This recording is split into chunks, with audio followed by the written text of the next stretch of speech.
BODOLAND Dance Master Season 1.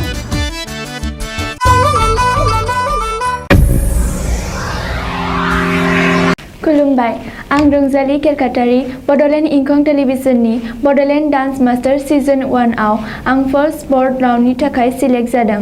नोंथांमोननि अननाय मोनोब्ला आं उननि राउन्डआव बादायनो थाखाय खाबु मोनगोन। प्लिज आंनो भट होनानै आंखौ उननि राउन्डआव बादायनो थाखाय खाबु होदो। आंनि कड नाम्बारा जाबाय R006। प्लिज आंनो भट हो। आंनि फार्स्ट स्पर्ट राउन्ड मोसानाय खालारा जाबाय 22/2021 सुनिबार खालि मोनानि 8 रिंगानिफ्राय हरनि 10 रिंगासिम। प्लिज बड'लेण्ड इंखं टेलिभिजननि लाइभ टेलिकास्ट इउटुबाव नाय आरो लाइकआव थुनानै आंनो भट हो। बुंफिनदों 22/2021 अक्ट' सुनिबार खालि मोनाबिलि 8 रिंगानिफ्राय हरनि 10 रिंगा। नायनो दाबाव बड'लेण्ड इंखं टेलिभिजननि live telecast Bodoland dance master season 1 first स्पर्ट मोसानाय बादायलायनाय। गोसोआव लाखि इउटुबाव बड'लेण्ड इंखं टेलिभिजनाव आंनि मोसानाय। लाइकआव थुनानै भट दैथायहर। नेक्स्ट कन्टेस्टेन्ट जोंहा दङ, बेखौ जों खावलायनोसै। बिनि मुङानो जाबाय रंजाली खेरखातारि। बिथांखौ जोङो स्टेजसिम फैनो थाखाय खावलायनाय थाबाय। रंजाली खेरखातारि। रंजाली खेरखातारि।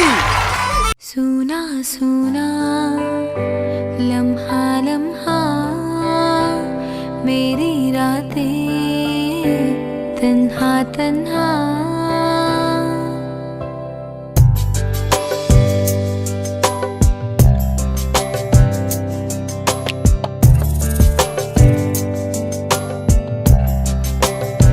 सुना सुना लम्हा लम्हा मेरी रातें तन्हा तन्हा आकर मुझे तुम थाम लो मंजिल मेरी देखे रास्ता मुड़ के जरा अब देख लो ऐसा मिलन फिर हो ना हो सब कुछ मेरा तुम ही तो हो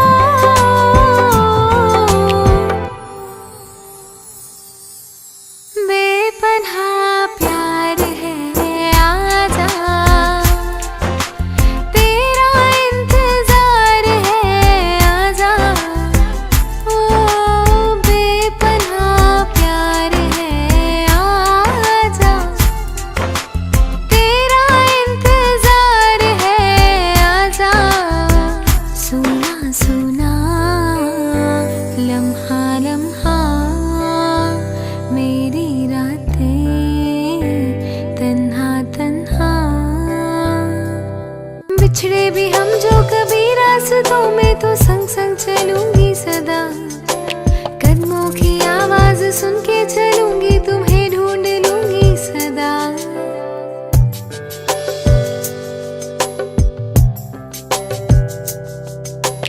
भूली मोहब्बत की ये खुशबुएं है हवाओं में फैली हुई छूकर मुझे आज महसूस कर लो यादें मेरी अनछुई ऐसा मिलन फिर हो ना हो सब कुछ मेरा तुम ही तो हो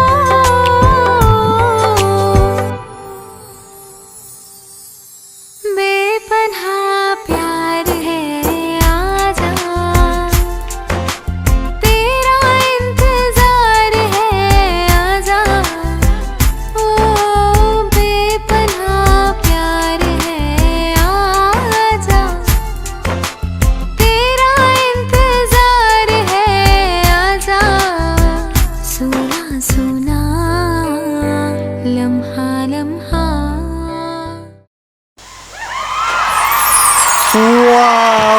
वाव सोना गोबां मोजां नुदों मोसानायखौ। आरो रंजाली गोबां मोजां मोसादों। जेरै नों नामाबो रंजाली बेबायदिनो रंजाबाय नोङो, नङा होमबा? थिग बेबायदिनो आरो रायजो राजाफ्राबो होख्रावदों खायसे खायसे।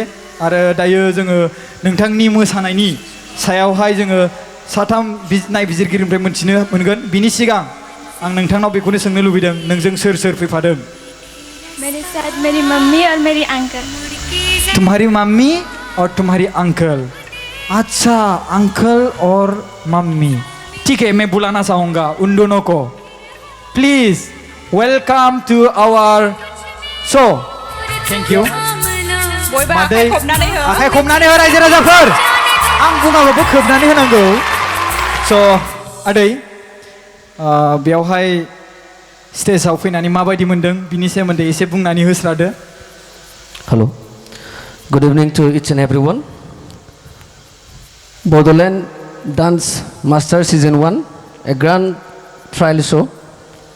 गिबियावनो आङो राजेन सारनिसिम रोजा रोजा साबायखर बावहरबाय आंथ' बेफोरबायदि रियेलिटि शो दिन्थिमोनलागि गाफेराखै नुफेराखै बा आं स्टेजाव बिदि फैफेरनो मोनाखै बे खाबुखौ होनायनि थाखाय आं रोजा रोजा साबायखर थाबाय सारनिसिम गोजोन्थों थेंक इउ स' मादै नोंथांनिफ्राय आं बेखौनो सोंनो लुबैदों दायो कि आदैया मानो फैयासै न'आव रावबो गैयाना न'आव रावबो गैया बिनि थाखायनो फैनाय जायासै माने सार जोंना बिदाया साहित्यनि सासे प्राइमारिनि सेक्रेटारि बिथाङा मिटिंबो दङ आरो लोगोसेयैनो माने टिचारबो स्कुल टिचार माने बिनि थाखायनो बे फैनो हायाखिसै Ladies and gentlemen, आखाइ खबनानै मोसानो खावलायदों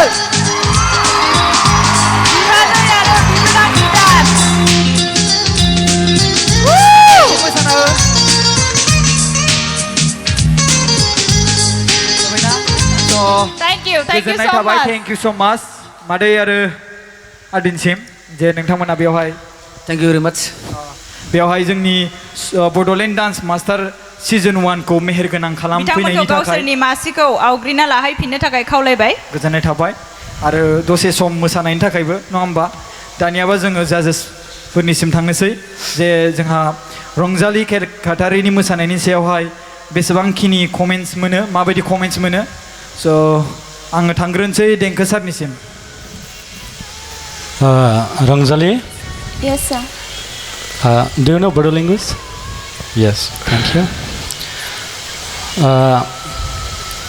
बेनो बे श'आव गिबिसिन इमोसनेल डान्स आं नुनो मोनदों जोबोद मोजां जादों Thank you sir आरो जि माखासे स्टेपफोर जि माखासे जि एक्सप्रेसन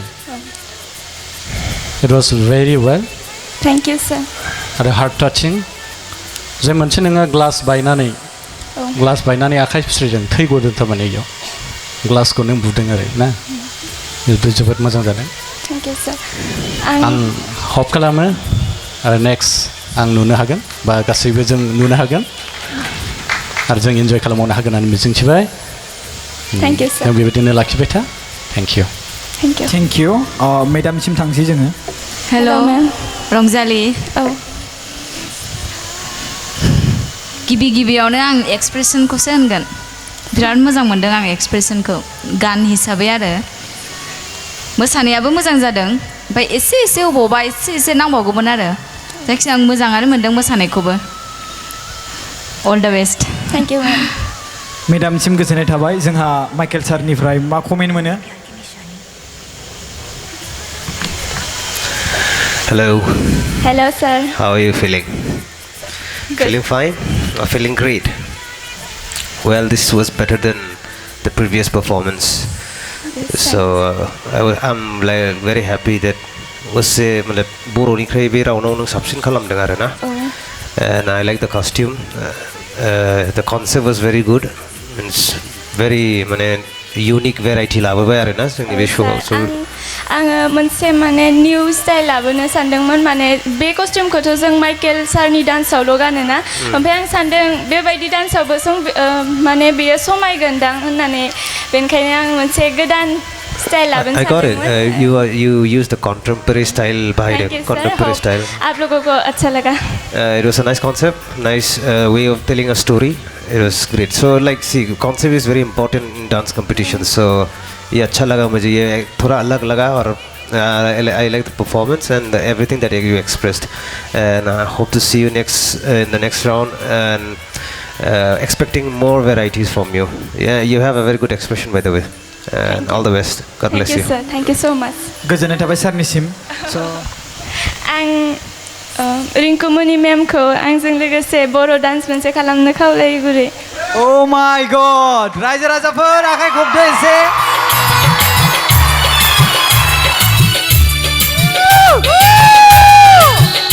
रावबो आखाइ खबथाराखै बयबो आखाइ खबनानै हो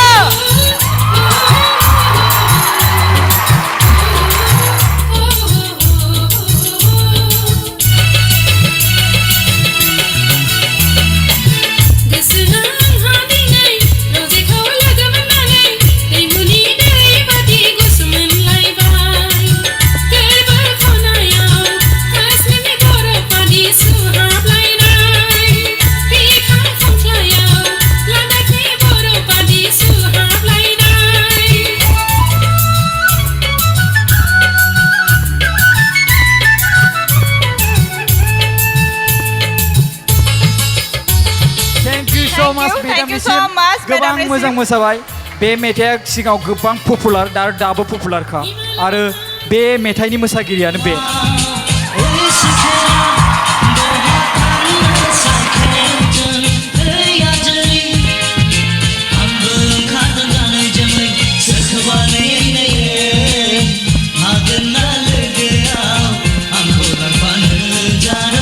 आखाइ खबना Thank you, sir. गोजोननाय थाबाय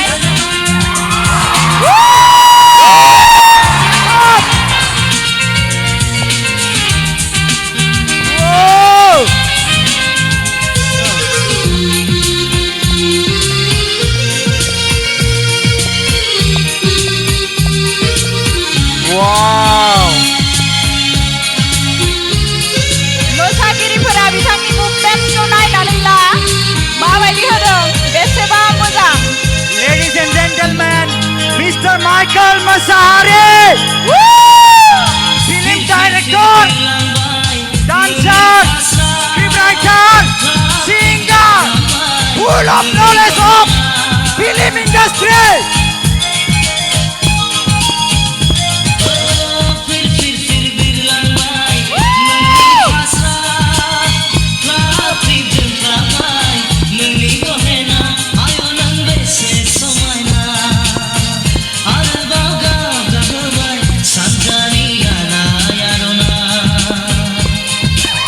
So much.